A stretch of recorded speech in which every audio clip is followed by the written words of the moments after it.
नेकनूर येथील शासकीय अध्यापक विद्यालय म्हणजेच डी.एड. महाविद्यालय येथे उर्दू माध्यमासाठी 5 पदे मंजूर असूनही आज एकही शिक्षक या ठिकाणी कार्यरत नाही। त्यामुळे विद्यार्थ्यांचे मोठे शैक्षणिक नुकसान होत असल्याचा दावा मौलाना आझाद सामाजिक फाउंडेशन, जमियत उलेमाए हिंद आणि महाराष्ट्र राज्य उर्दू शिक्षक संघटना यांनी संयुक्तपणे बीडच्या जिल्हाधिकारी यांना देण्यात आलेल्या निवेदनात सांगितले आहे। या ठिकाणी तात्काळ शिक्षकांची नियुक्ती करण्याची मागणीही त्यांनी यावेळी केली। विद्यार्थ्यांच्या भवितव्यासाठी प्रशासनाने त्वरित सकारात्मक निर्णय घ्यावा ही अपेक्षाही त्यांनी व्यक्त केली। पहा पूर्ण वीडियो। आज जमियत उलमा बीड और मौलाना आज़ाद फाउंडेशन की तरफ से कलेक्टर ऑफिस में एक मेमोरेंडम दिया गया।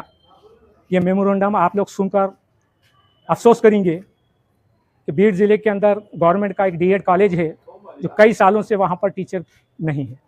टीचर की अदम मौजूदगी में तलबा तालिबात क्या तालीम हासिल करेंगे, ये सवाली अलामत है।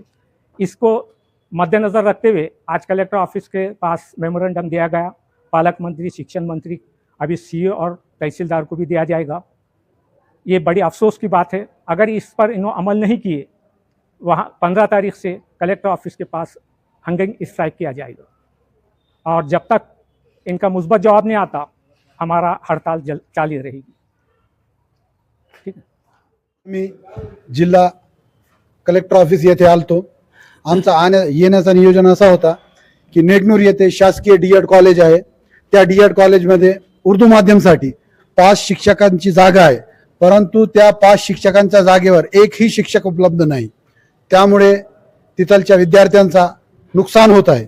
त्यासाठी ह्या आधी डिप्टी डायरेक्टर ऑफिसने लवकरात लवकर शिक्षकांची व्यवस्था करा म्हणून इथे शिक्षण अधिकाऱ्यांना आदेश दिलता, परंतु आतापर्यंत तिथे एकही शिक्षक उपलब्ध झालेला नाही। त्या बाबतीत आम्ही आज कलेक्टर ऑफिस येथे येऊन एक निवेदन सादर केला। हा निवेदन जमियत उलमा हिंद आणि मौलाना आझाद सामाजिक फाउंडेशन या दोघांच्या मार्फत देण्यात आलेला आहे। हा निवेदन कलेक्टर ऑफिस येथे पुन्हा शिक्षण अधिकारीपाशी आणि सीईओ ऑफिस तिन्ही जागेवर देण्यात येणार आहे। जर लवकरात लवकर शिक्षकांची व्यवस्था नाही झाली तर यापुढे लोकशाही मार्गाने तीव्र आंदोलन छेडण्यात येईल असा इशारा देऊन हा निवेदन देण्यात आलेला आहे। जय हिंद, जय महाराष्ट्र।